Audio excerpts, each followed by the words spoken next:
Hello guys, আমি Samir. Success edu রিসার্চে তোমাদের সকলকেই স্বাগত। আজকে আমি তোমাদের যে বিষয়টা জানাবো সেটা হচ্ছে, তোমরা অলরেডি জানো এসএসসি স্টাফ সিলেকশন কমিশনের তরফ থেকে যে ফেজ 12 এর অফিসিয়াল নোটিশটি তারা পাবলিশ করেছিল, তো সেটার ফর্ম ফিল আপ অলরেডি চলছে। তো আজকে আমি স্টেপ বাই স্টেপ কি করে তোমরা এসএসসি স্টাফ সিলেকশন কমিশনের ফেজ 12 এর ফর্ম ফিল আপটা করবে। এবং সবার একটা খুব বিষয়ে প্রবলেম হচ্ছিল যে যে পোস্ট সিলেকশন বিষয়টা কি করে করব। তো আজকের এই ভিডিওতে আমি পোস্ট সিলেকশনটা কি করে করবে স্টেপ বাই স্টেপ আমি তোমাদের দেখিয়ে দেবো। কি করে পোস্ট সিলেক্ট করবে, কি করে ক্যাটাগরি সিলেক্ট করবে, সেই স্ট্যান্ড জন স্ট্যান্ড, সেই পুরো বিষয়টা আমরা এই ভিডিওটার মাধ্যমে জানবো। তো তোমরা ভিডিওটা একটু মন দিয়ে শেষ পর্যন্ত দেখবে, এটাই রিকোয়েস্ট। তো আর একটা মেন বিষয়, তোমরা সকলে জানো এসএসসি এখন একটা নতুন ওয়েবসাইট লঞ্চ করেছে। তো এখন বর্তমানে এসএসসি যত ফর্ম ফিল আপ সব এই ওয়েবসাইট থেকেই হবে। ওকে, তো এখনো যারা পর্যন্ত ওয়ান টাইম রেজিস্ট্রেশন কমপ্লিট করনি তারা অবশ্যই ওয়ান টাইম রেজিস্ট্রেশনটা কমপ্লিট করে নাও। আমি এই রিলেটেড একটা ডেডিকেটেড ভিডিও বানিয়ে দিয়েছি, ডেসক্রিপশন বক্সে লিংক পেয়ে যাবে, অথবা আমার চ্যানেলে গিয়ে ভিজিট করলে দেখতে পারবে যে SSC one time registration step by step process, সেই ভিডিওটা অবশ্যই তোমরা দেখে নিও।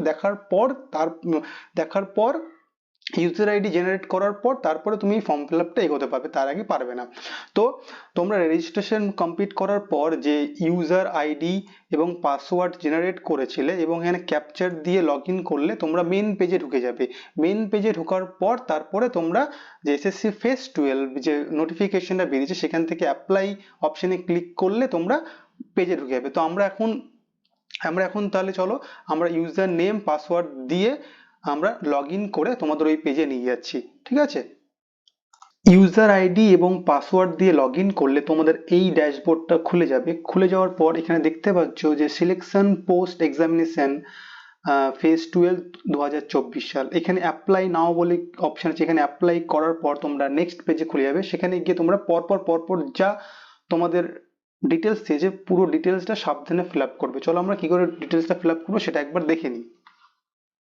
অ্যাপ্লাই অপশনে ক্লিক করার পর তোমাদের তোমাদের একটা নতুন পেজ ওপেন হবে। এখানে তোমাদের সমস্ত পার্সোনাল ডিটেলসগুলো ফিল আপ করতে হবে। অলরেডি এখানে পার্সোনাল ডিটেলস তোমাদের ফিল আপ করাই থাকবে, কারণ তুমি যখন ওয়ান টাইম রেজিস্ট্রেশন করেছো তখন কিন্তু তুমি সমস্ত ডিটেলস তুমি সেখানে দিয়েছো। তো অনেক ডিটেলস এখানে অলরেডি ফিল আপ থাকবে এবং যেগুলো ফিল আপ থাকবে না সেখানে তোমাকে ফিল আপ করতে হবে। প্রথমে দেখতে পাচ্ছ যে জেন্ডার তোমাকে সিলেক্ট করতে হবে। তুমি কোন জেন্ডার রয়েছো, তুমি কি ক্যাটাগরি রয়েছো সেইটা, এবং তুমি ডিসেবিলিটি কি না সেই বিষয়টা, মানে তুমি কোথা থেকে বিলং করো, ন্যাশনালিটি কি, এবং তোমার শরীরে কোথাও তোমার শরীরে কোথাও কোনো একটা আইডেন্টিফাই কোনো মার্কস আছে কিনা সেটা তুমি হয় দেখবে। কারোর ক্ষেত্রে কোথাও কাটা থাকে বা কোথাও একটা ছোট ছিদ্র থাকে, এই বিষয়গুলো তোমার শরীরে থাকে, সেটা পার্টিকুলার আইডেন্টিফাই মার্ক তুমি তুমি দেবে। দেওয়ার পর নিচে দেখো তুমি ম্যাট্রিকুলেশন তুমি কোন বোর্ড থেকে পাস করেছো, 12 নম্বর সেকশনে দেখো তুমি ম্যাট্রিকুলেশন কোন বোর্ড থেকে পাস করেছো এবং তুমি কত সালে পাস করেছো এবং তোমার রোল নাম্বার কত। এই পুরো ডিটেলস গুলো ফিল আপ করার পর তুমি 15 নাম্বার 15.1-এ দেখো তুমি পার্সোনাল ডিটেলস ফিল আপ করবে, যে তুমি কোন স্টেট থেকে বিলং করো, দেন তোমার ডিস্ট্রিক্ট কি, পিনকোড কি, এবং তোমার প্রেজেন্ট এবং পার্মানেন্ট সেম থাকে তাহলে সেম লিখবে, যদি ডিফারেন্স থাকে ডিফারেন্স করবে। দেন ইমেল আইডি দেখতে পাচ্ছ যে 17 নম্বর অপশনে দেখো তোমার ইমেল আইডি, মোবাইল নাম্বার দেবে। মোবাইল দেওয়ার পর তুমি যদি পরের সেকশনে দেখো যে তুমি যদি কোনো এক্স সার্ভিসম্যান হয়ে থাকো তাহলে সেই এক্স সার্ভিসম্যানে তুমি যা ডিটেলস তুমি সেটা ফিল আপ করবে, যদি না হয়ে থাকে তো নো অপশনে ক্লিক করবে। দেন সেভ এবং নেক্সট বলে যে অপশন সেখানে ক্লিক করার পর তোমরা পরবর্তী পেজে চলে যাবে। পরবর্তী পেজে যাওয়ার পর তোমরা দেখতে পাচ্ছ পোস্ট প্রেফারেন্সের বিষয়টা তোমরা বলে দিচ্ছি, তোমরা ভালো করে বিষয়টা একবার দেখে নাও, কারণ অনেকের পোস্ট প্রেফারেন্সে সমস্যা হচ্ছে। এর জন্য আমি একটা ডেডিকেটেড ভিডিও বানিয়ে দিয়েছি, সেখানে গিয়েও তুমি দেখতে পারো। ওকে, এখানে তুমি নিজের যে যে জোন থেকে তুমি ফিল আপ করবে সেই জোনটা এখানে সিলেক্ট করবে। কোন পোস্টের জন্য তুমি অ্যাপ্লিকেশন করতে চাও সেইটা, পোস্ট নেম কি দেবে সেই বিষয়টা অটোমেটিক এটা চলে আসবে। মানে পোস্ট কোড সিলেক্ট করলে post code post code select করার পর তোমাদের পোস্ট নেম এবং বাকি লেভেলটা চলে আসবে। দেন তোমাদের হাইস্ট কোয়ালিফিকেশন কি রয়েছে তোমরা এখানে ফিল আপ করবে। মানে তুমি এইচএস বা গ্র্যাজুয়েশন যদি হয়ে থাকো, পোস্ট গ্র্যাজুয়েট, পিএইচডি হয়ে থাকো, তাহলে পরপর অপশনে তোমার যেটা সুইটেবল তুমি যে হাইয়েস্ট কোয়ালিফাই তোমার যেটা আছে তুমি সেটাই দেবে। দেওয়ার পর পরবর্তী অপশনে দেখো তুমি এসেনশিয়াল কিছু কোয়ালিফিকেশন রয়েছে সেটা ফিল আপ করবে। ফিল আপ করার পর তোমার যদি কোনো এক্সপিরিয়েন্স থাকে সেই ডেটাগুলো এখানে সাবমিট করবে। সাবমিট করার পর তুমি এই যে ফেজ 12 যে এক্সামটা তুমি এখানে কোথায় দিতে চাইছো, 3টে অপশন রয়েছে। 3টে অপশনের মধ্যে দেখবে তুমি যে লোকাল এরিয়া তোমার যেখানে যেতে সুবিধা হবে সেই তোমার প্রেফারেন্স অনুযায়ী 3টে এক্সাম সেন্টার চুজ করবে। চুজ করার পর তুমি নেক্সট দেখো 27 দেখো কি রয়েছে, যে তোমায় যে ডিসেবিলিটি কত ডিসেবিলিটি কিনা সেই বিষয়টা একটু দেবে। টোটাল ডিটেলস এখানে ফিল আপ করবে। ফিল আপ করার পর দেখতে পাচ্ছ যে তোমার কি কোনো এজ রিল্যাক্সেশন চাই, মানে এসএসসি যে বয়সটা চেয়েছে, ধরো এমন এমন পোস্ট হয়েছে সেখানে ধরো 25 বছরই লাস্ট, এমন এমন পোস্ট সেখানে 27 বছরই লাস্ট, এমন এমন পোস্ট যেখানে 30 বছরও লাস্ট। তোমরা যদি এক্স রিলেশন নিতে চাও, যে তোমার বয়সটা পেরিয়ে যায়, তুমি এসসি এসটি হয়ে থাকো, তাহলে তুমি এখানে ইয়েস করলে তুমি আরো বয়সের ছাড় পেয়ে যাবে।